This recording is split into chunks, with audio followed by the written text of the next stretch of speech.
Yes. Thank you so much.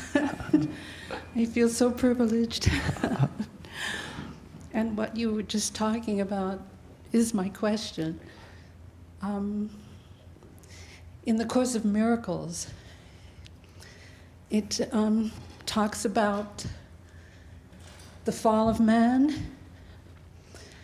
and it talks about the individual consciousness being the real error, the actual fall of man. Could you elaborate a little bit more on that? Mm-hmm.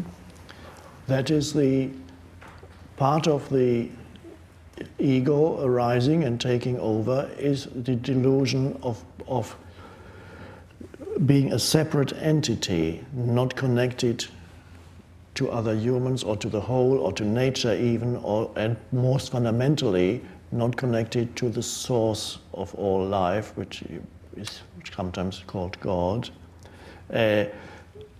That's a very widespread illusion. Almost most humans alive on the planet now are trapped in the illusion of separateness. So you, for example, humans would say that they exist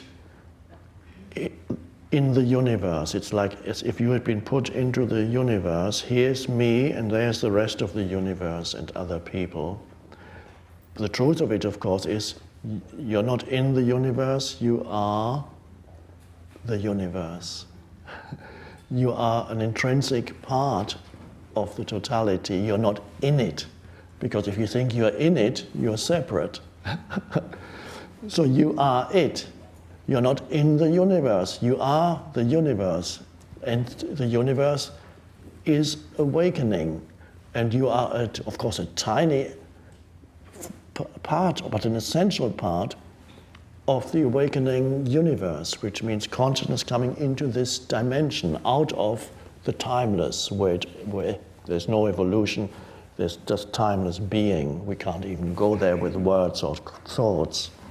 Out of the timeless, something shines into the world of time, in our dimension, and that we can call the awakening, and it awakens through life forms, and the life forms become more and more suitable for the awakening universe. And you are part of that, and you are, and you are, and I am. Ultimately, it's all I, of course.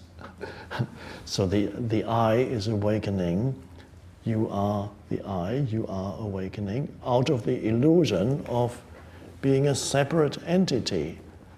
Of course, the illusion of being a separate entity came because humans completely identified with the mind-made sense of self, and then that creates the delusion of separateness. With the simple thing of looking at another human being without the interference of conceptual thinking, just an aware looking, removes the illusion of separateness between you and the other. It's only when judgments come up about the other, then the other becomes other. And what the ego loves, of course, it loves to emphasize and make even stronger the sense of otherness of the other. And it does that by criticizing and judging and complaining about the other and saying how bad they are. And people do it collectively. One tribe, when one tribe talks of the other tribe, they're not human, they're all demons. And the other tribe does the same to that tribe. Nations do it too, maybe a little bit less now, but if you look at even the early first part of the 20th century with the 2 world wars, how it became even politically accepted goal to make the other nation into demons. They all had to do it. The Japanese made Americans into demons, and the Americans made Japanese into demons. I'm not saying that the depth of unconsciousness was greater in certain nations than in others. That, of course, is true. But to demonize the other, of course, is all ego, collective ego. and propaganda it's called, and so on. So humans do it on a personal level, on a collective level, and it's all, the ego loves to emphasize the otherness of the other.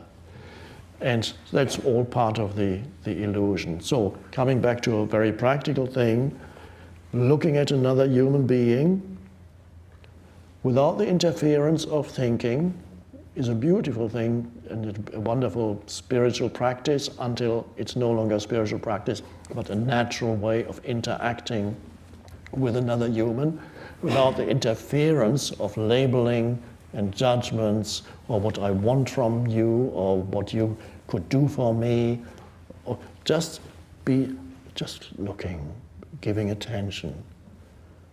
There's no longer the sense of separateness, and this is where what the Dalai Lama calls kindness, which is really loving kindness, arises suddenly, because that's for loving kindness to be there, the illusion of being a totally separate entity must go, because a totally separate entity cannot really have loving kindness. It can try to have loving kindness, but not for long.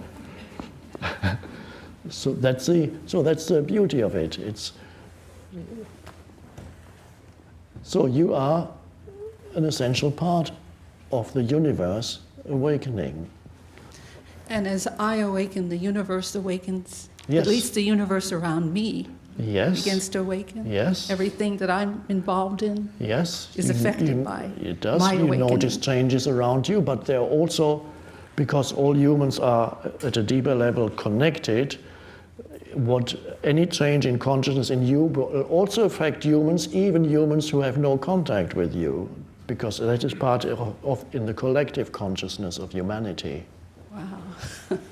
That's amazing. Thank you. Thank you. Thank you.